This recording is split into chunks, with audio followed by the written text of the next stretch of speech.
नमस्कार मुलांनो, welcome back to YouTube channel.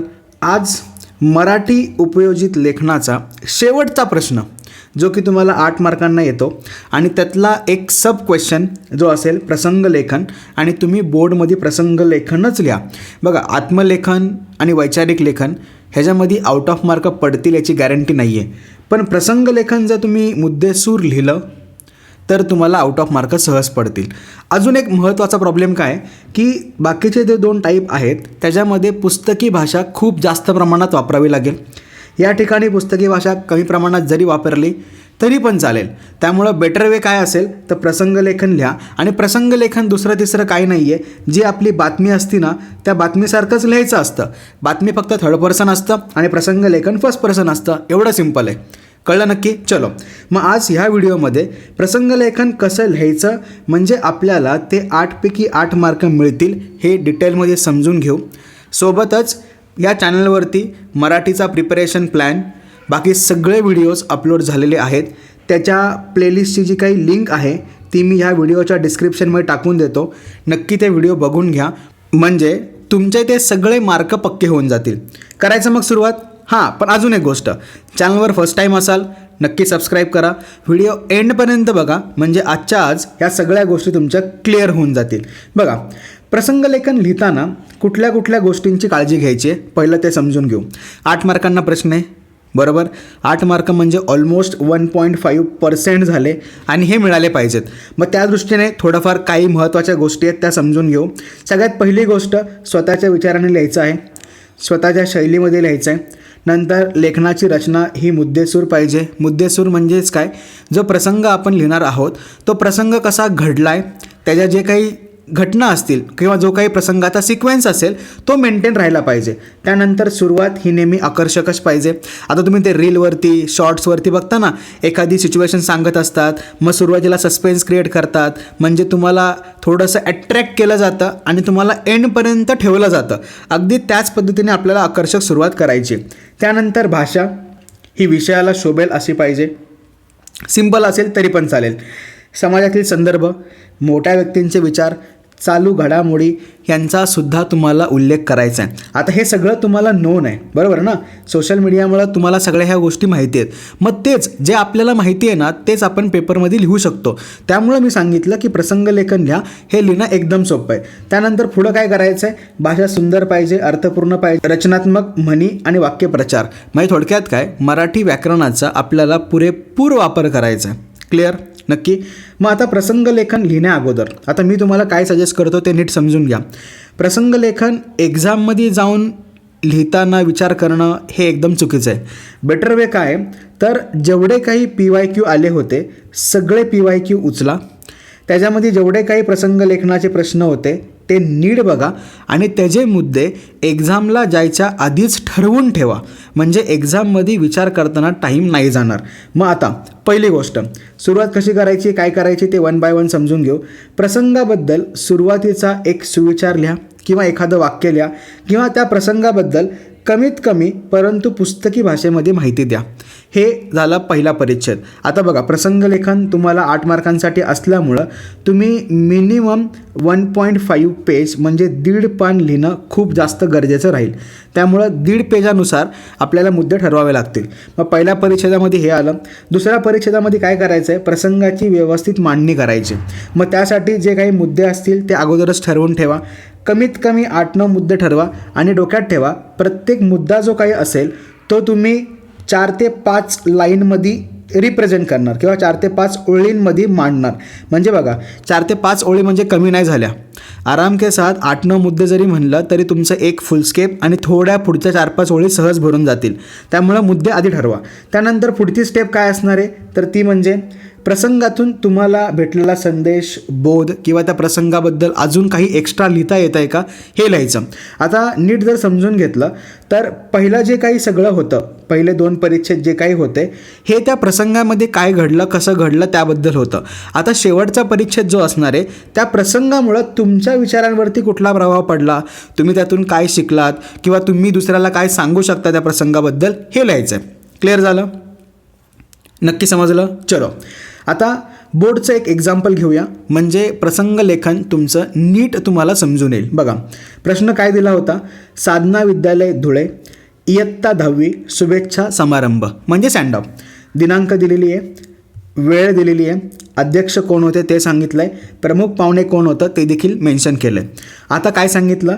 तुम्ही विद्यार्थी या नात्याने उपस्थित होतात, म्हणजे त्या प्रसंगाच्या वेळी तुम्ही त्या ठिकाणी होतात अशी कल्पना करून प्रसंग लिहायचा आहे. आता सिम्पल, 10वीच्या सँडअपला काय होतं हे तुम्हालाही माहिती आहे.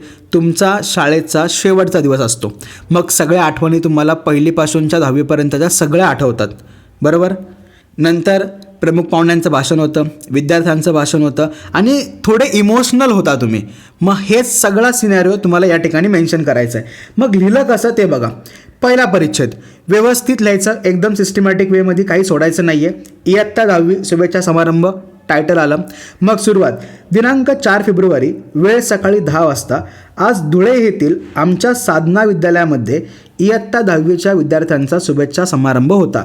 म्हणजे प्रसंग कोठे होता, कोणत्या वेळी होता ते सांगितलं. पुढं बघा, इयत्ता 10वी शिकणारी आम्ही सर्वच मुले या समारंभासाठी उत्सुक होतो. शाळेतला अभ्यासक्रम केव्हा संपला होता. काहीच दिवसात आमच्या बोर्डाच्या परीक्षा सुरू होणार होत्या. 8वी 9वीच्या विद्यार्थ्यांनी या समारंभाची तयारी केली होती. ठरवल्याप्रमाणे आम्ही सर्व मुले बरोबर 10 वाजता शाळेच्या सभागृहात जमलो. दररोज उशिरा येणारी मुलेही आज अगदी वेळेवर उपस्थित होती. बघा, पहिल्या परिच्छेदामध्ये समारंभ कसा होता, तुम्हाला त्या समारंभाबद्दल काय वाटतंय हे मेन्शन केलं. आणि शेवटची जी लाईन आहे ना, ही सगळ्यात जास्त मॅटर करेल बघा. थोडी इमोशनल आहे ना. म्हणजे याचा अर्थ काय की आपल्याला अशा काही लाईन्स लिहायच्यात ज्या समोरच्या म्हणजे जो एक्झामिनर आहे त्या पर्सनला थोडं अट्रॅक्ट करतील. मग पुढे एक मस्त कविता लिहिली बघा. घेताना आज निरोप शाळेचा, आले भरुनिया डोळे, 10 वर्षातील दिवस बनले आठवणीच्या पुस्तकातील पाने. वाह, झालं नक्की. बघा, पहिल्याच पॅरेग्राफमध्ये मस्त एक कविता लिहिली, ज्या कवितेमुळं आपलं प्रसंग लेखन एकदम टॉप लेवलला गेलं. कळलं? आता पुढं बघा. हा आमचा शुभेच्छा समारंभ असल्याने आम्ही मुले आनंद आणि दुःखाच्या संमिश्र भावनेत होतो. म्हणजे धड आनंद पण करता येत नव्हता, धड दुःख पण दाखवता येत नव्हतं. आता शाळा सोडावी लागणार या जाणिवेने हळहळ वाटत होती. कार्यक्रमाचे अध्यक्ष श्री रमाकांत धुमाळ सर यांनी पेपर कसा सोडवावा, परीक्षेस कसे सामोरे जावे याबद्दल मार्गदर्शन केले. म्हणजे इन जनरल प्रसंगाबद्दल इन जनरल गोष्टी लिहिल्या. नंतर पुढं कार्यक्रम कसं झालं ते मांडायचं. बघा, 9वीच्या विद्यार्थ्यांनी या कार्यक्रमाचे सूत्रसंचालन केले. शाळेचे मुख्याध्यापक आणि काही शिक्षकांनी आपली मनोगते मांडली. आम्हा विद्यार्थ्यांना बोर्डच्या परीक्षेसाठी तसेच पुढील वाटचालीसाठी शिक्षकांनी शुभेच्छा दिल्या. कार्यक्रमासाठी प्रमुख पाहुणे म्हणून उपस्थित असलेल्या श्री अजय साठे सरांनी पुढे आपल्यासमोर किती मोठं जग आहे आणि त्यात आपल्याला कशी मोठी भरारी मारायची आहे हे सांगत आम्हाला प्रोत्साहन दिले. विद्यार्थ्यांच्या आग्रहाखातर मराठीच्या बाईंनी संतवाणी सुरेल आवाजात म्हणून दाखवली. त्यांच्या सुमधुर आवाजाने सभागृहातील सर्वांना मंत्रमुग्ध केले.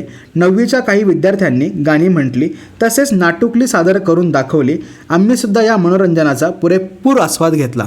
म्हणजे मी जेव्हा वाचत होतो तेव्हा तुमच्यासमोर तो प्रसंग येत होता, बरोबर ना.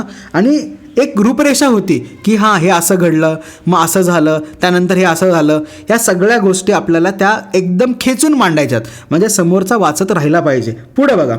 आता आमच्या वर्गातल्या मुलांनी काही ना काहीतरी केलं असेल ते पण दाखवलं.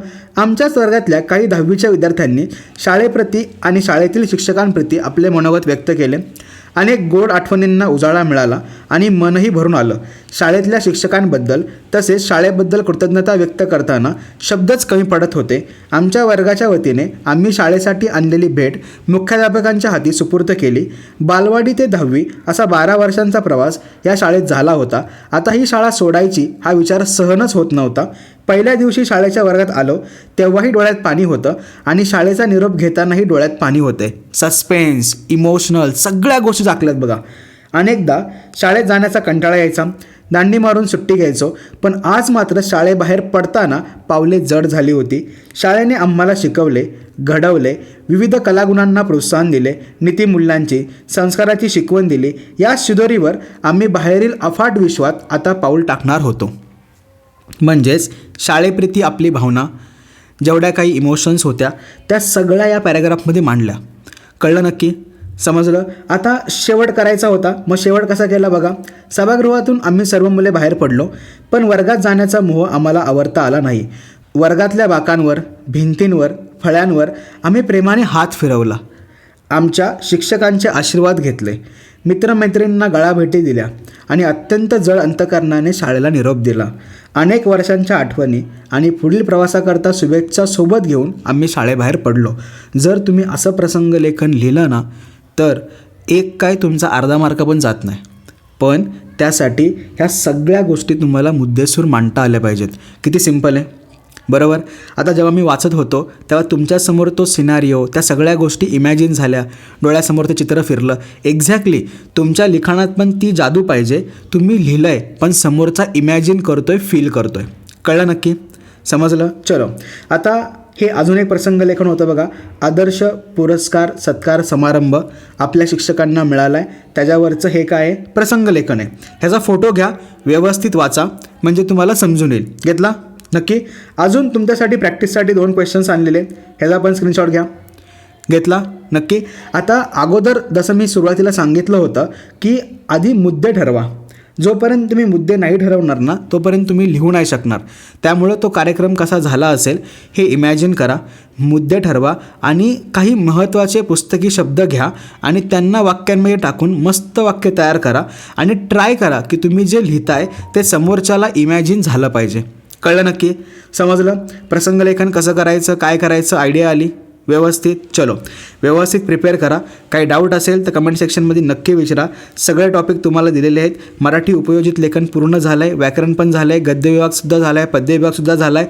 सगळं काही तुम्हाला या व्हिडिओच्या डिस्क्रिप्शनमध्ये मिळून जाईल. व्यवस्थित ते सगळे व्हिडिओज बघा, व्यवस्थित प्रिपेअर करा. Bye bye, all the best.